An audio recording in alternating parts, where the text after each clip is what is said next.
Assalamualaikum warahmatullahi wabarakatuh. Perkenalkan, nama saya Sofia Marta Trimulasari dari kelas Ekonomi Syariah B semester 5. Tujuan dibuatnya video ini adalah untuk memenuhi tugas dari mata kuliah Manajemen Keuangan Syariah.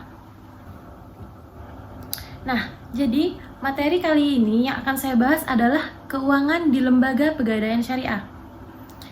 Yang akan saya bahas di sini adalah apa sih yang dimaksud dengan gadai syariah, dan untuk memahami apa itu rukun dan syarat syariah, dan untuk mengetahui cara transaksi gadai.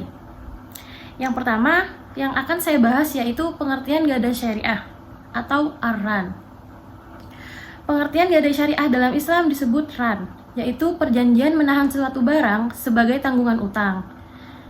Kata ran menurut bahasa berarti tetap atau berlangsung dan menahan, sedangkan menurut istilah berarti menjadikan suatu benda bernilai menurut pandangan syariat sebagai tanggungan utang. Dengan adanya tanggungan utang itu di seluruh atau sebagian utang itu dapat diterima.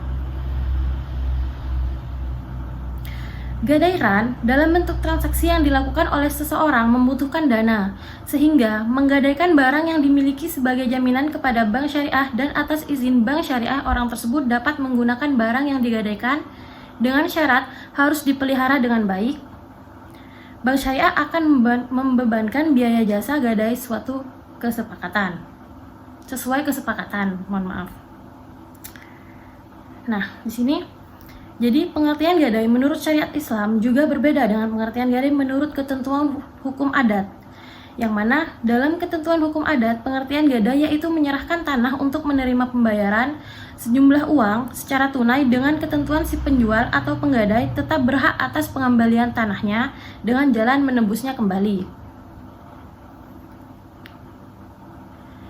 Dari beberapa pengertian di atas dapat kita simpulkan bahwa pengertian ran adalah menahan harta salah satu milik si peminjam sebagai jaminan atas pinjaman yang diterimanya.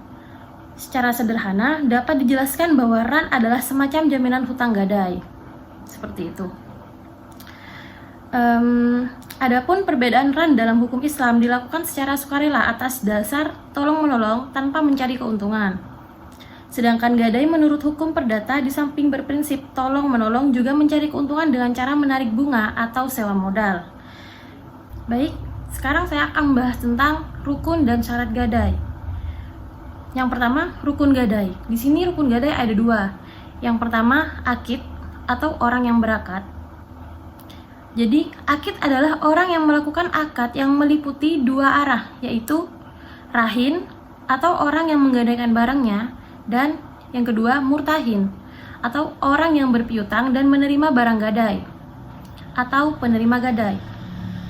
Hal dimaksud didasari oleh sigat, yaitu ucapan berupa ijab kabul atau serah terima antara penggadai dan penerima gadai atau nasabah.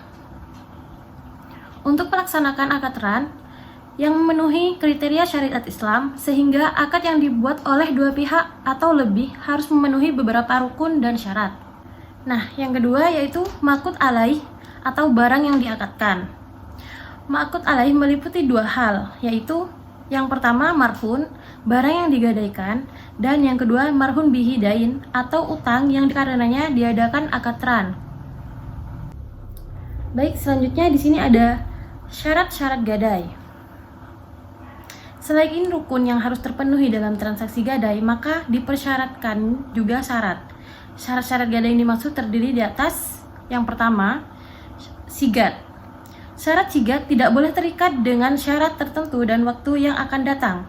Misalnya, orang yang menggadaikan hartanya harus mempersyaratkan tenggang waktu utang habis dan utang belum terbayar, sehingga pihak penggadai dapat diperpanjang 1 bulan tenggang waktunya. Kecuali jika syarat itu mendukung kelancaran akad, maka diperbolehkan. Sebagai contoh, pihak penerima gadai meminta supaya akad itu disaksikan oleh 2 orang saksi. Jadi itu yang dimaksud dengan syarat sigat. Yang kedua, pihak-pihak yang berakad cakap menurut hukum. Yang dimaksud dengan itu adalah pihak-pihak yang berakad cakap menurut hukum mempunyai pengertian bahwa pihak lain dan marhun cakap melakukan perbuatan hukum yang ditandai dengan akil balik berakal sehat, dan mampu melakukan akad. Syarat gadai yang ketiga yaitu utang atau marhun bih. Utang atau marhun bih mempunyai pengertian bahwa yang pertama, utang adalah kewajiban bagi pihak berutang untuk membayar kepada pihak yang memberi piutang. Yang kedua, merupakan barang yang dapat dimanfaatkan. Jika tidak bermanfaat, maka tidak sah. Dan yang ketiga, barang tersebut dapat dihitung jumlahnya.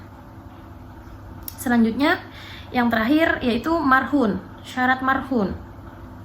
Marhun adalah harta yang dipegang oleh murtahin atau penerima gadai atau wakilnya sebagai jaminan utang.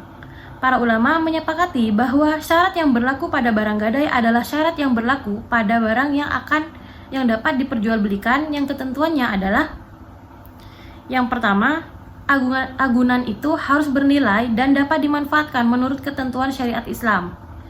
Sebaliknya, agunan yang tidak bernilai dan tidak dapat dimanfaatkan menurut syariat Islam, maka tidak dapat dijadikan agunan.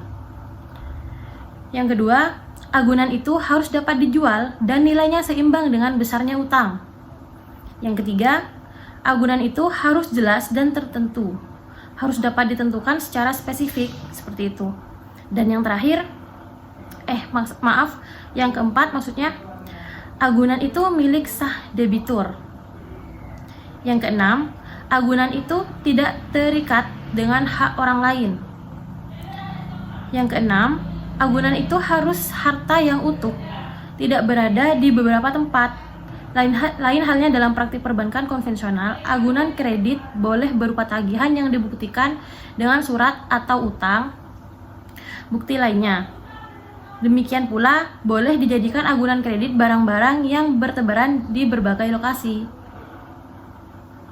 Yang ketujuh, agunan itu dapat diserahkan kepada pihak lain, baik materinya maupun manfaatnya. Baik, selanjutnya yang terakhir yaitu pengelolaan gadai syariah atau cara transaksi gadai. Pada dasarnya, pegadaian syariah berjalan di atas dua transaksi akad syariah, yaitu sebagai berikut. Yang pertama, akad ran. Ran yang dimaksud adalah menahan harta milik si peminjam sebagai jaminan atau pinjaman yang diterimanya. Pihak yang menahan memperoleh jaminan untuk mengambil kembali seluruh atau sebagian piutangnya. Pada akad ini, pegadaian menahan barang bergerak sebagai jaminan atas uang nasabah. Yang kedua, akad ijarah, yaitu akad pemindahan hak guna atas barang dan jasa melalui pembayaran upah sewa tanpa diikuti dengan pemindahan kepemilikan atas barangnya sendiri. Melalui akad ini dimungkinkan bagi pegadai untuk menarik sewa atas penyimpanan barang bergerak milik nasabah yang telah melakukan akad. Yang ketiga, marhun bih atau pinjaman merupakan hak yang wajib dikembalikan kepada murtahim dan bisa dilunasi dengan barang yang digadaikan, serta pinjaman itu jelas dan tertentu. Yang keempat, marhun atau barang yang digadaikan. Marhun bisa dijual dan nilainya seimbang dengan pinjaman. Memiliki nilai, jelas ukurannya, milik sah penuh dari rahin, tidak terkait dengan hak orang lain dan bisa diserahkan baik materi maupun manfaatnya. Yang kelima, jumlah maksimum dana ran dan nilai likuiditas barang yang digadaikan serta jangka waktu yang ditetapkan dalam prosedur. Dan yang terakhir, ran dibebani jasa manajemen atas barang berupa biaya asuransi, penyimpanan, keamanan, pengelolaan, dan administrasi. Untuk dapat memperoleh layanan dan pegadaian syariah, masyarakat hanya cukup menyerahkan hartanya hanya untuk dititip disertai dengan tanda pengenal. Kemudian, staf penaksir akan menentukan nilai tafsiran barang tersebut yang akan digunakan sebagai patokan perhitungan penggunaan sewa simpanan atau jasa simpan dan plafon uang pinjaman yang dapat diberikan. Tafsiran barang ditentukan berdasarkan nilai intrinsik dan harga pasar yang dapat diberikan adalah sebesar 90% dari nilai tafsiran barang. Cukup sekian dari pemaparan materi yang dapat saya sampaikan. Kurang lebihnya saya mohon maaf. Wassalamualaikum warahmatullahi wabarakatuh.